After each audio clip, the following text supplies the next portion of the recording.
Welcome to the Deep Dive. You hand us the sources, the detailed specs, reviews, all of it.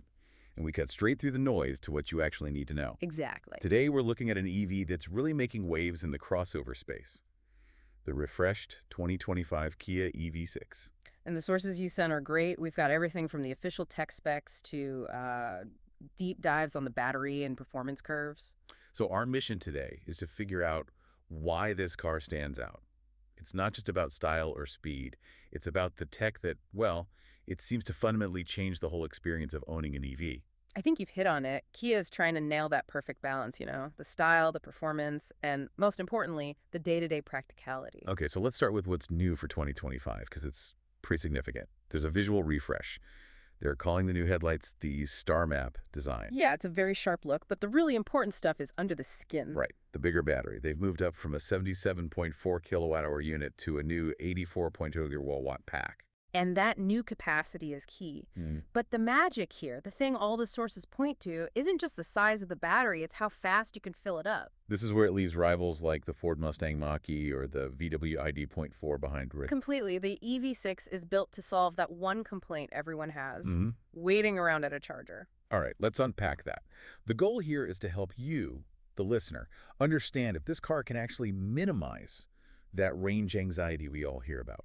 The secret, and the technical documents really hammer this home, is the car's 800-volt architecture. Okay, so what does that actually mean? Well, most of the competition runs on 400-volt systems. By doubling the voltage, the EV6 can accept electricity at a much, much higher rate. It makes the whole process faster, more efficient. And the numbers that come out of that are just, they're stunning. We're looking at reviews confirming that on a 350 kilowatt fast charger, it goes from 10% to 80% in. Under 18 minutes. Under 18 minutes. For a crossover of this size, Yeah. that's a game changer. It is. I mean, to put that in real-world terms for you, Kia's data says you can add about 70 miles of range in less than 5 minutes. So a typical 30-minute charge stop on a road trip becomes, what, a quick run inside for a coffee. Exactly. It completely changes the equation for long-distance travel. But that's the peak speed.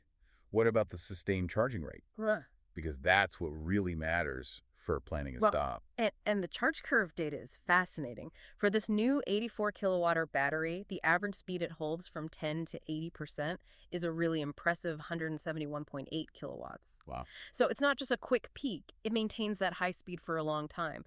That's why if you're planning your stop, the optimal time is just a little over 19 and a half minutes. And if you compare that 171 average to competitors that might peak at 150, but average closer to, say, 80 or 90. It's a massive difference. You're saving real time. Okay, so that's road trips. What about the total range for daily driving? With that new battery, the rear-wheel drive model gets an EPA estimated range of up to 319 miles. Which, for most people, is more than enough for a week's worth of commuting. For sure. And at home, it's simple.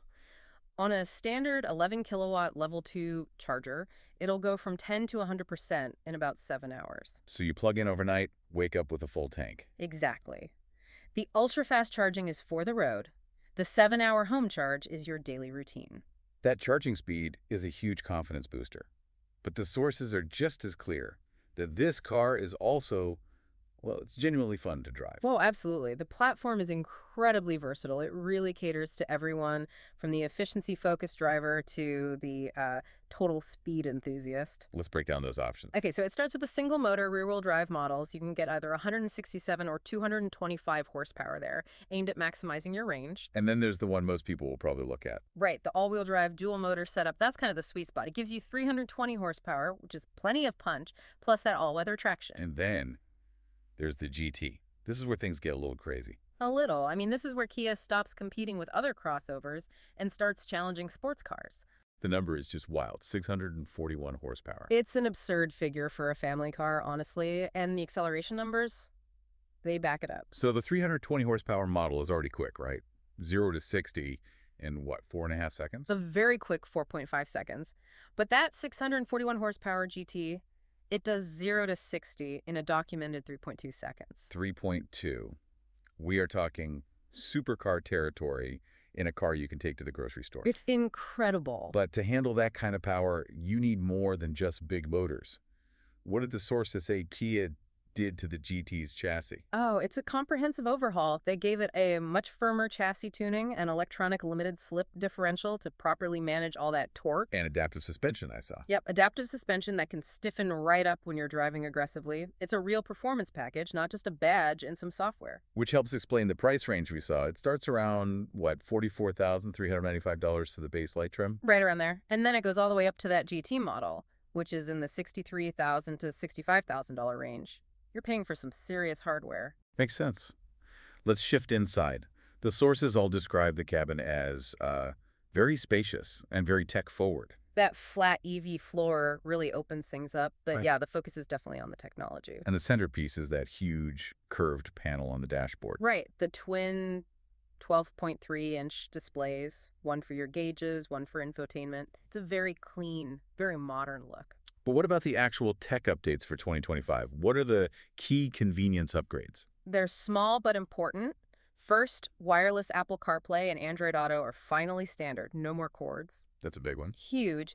And second, they've improved the wireless phone charging pad. It's more stable, so your phone doesn't slide off, and it's faster. It's now 15-watt charging. 15 watts. That's a real difference compared to the sluggish 5 or 7.5 watt chargers you see in a lot of other cars. It is. It's a little detail that actually matters on a daily basis. I also saw something about a fingerprint sensor. Yeah, another cool touch. It lets the car instantly recognize you and load your personal driver profile, seat position, mirrors, radio presets, all of it. So it really becomes your car the moment you sit down.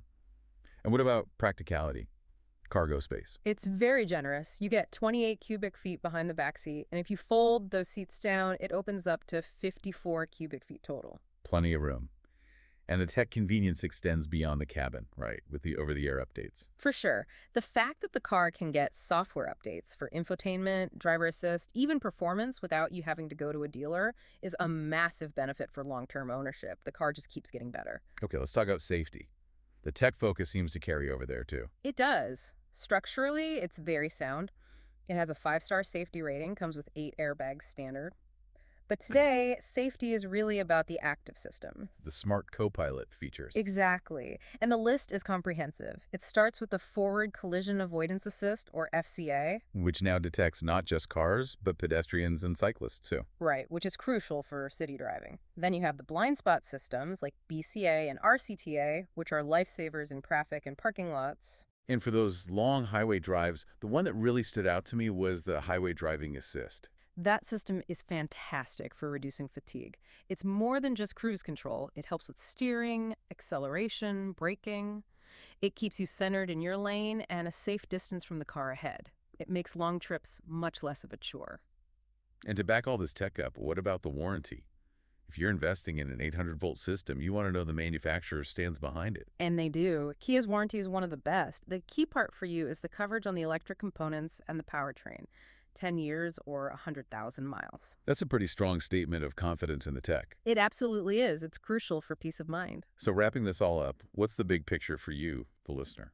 I think the 2025 EV6 delivers its value not just in the big numbers, like the 310-mile range or the 3.2-second 0 to 60 time. Right. The real value is how it minimizes the friction of owning an EV. By making fast charging actually fast, Kia makes the whole experience less about planning and more about just driving. Which brings up a final thought for you to consider. How much does the ability to add 70 miles of range in less than 5 minutes really change your perception of EVs for long road trips? Especially when you compare it to rivals that might take 3 or 4 times as long to get that same amount of energy back into the battery. It's the time. The time you save is what transforms the whole proposition. It's time you're buying back. That's the perfect takeaway. Thank you for sending us the sources and for joining us on this deep dive into the 2025 Kia EV6. And if you found these insights valuable, please follow our channel and share this with anyone else who wants to be truly well informed on the tech that's shaping how we drive.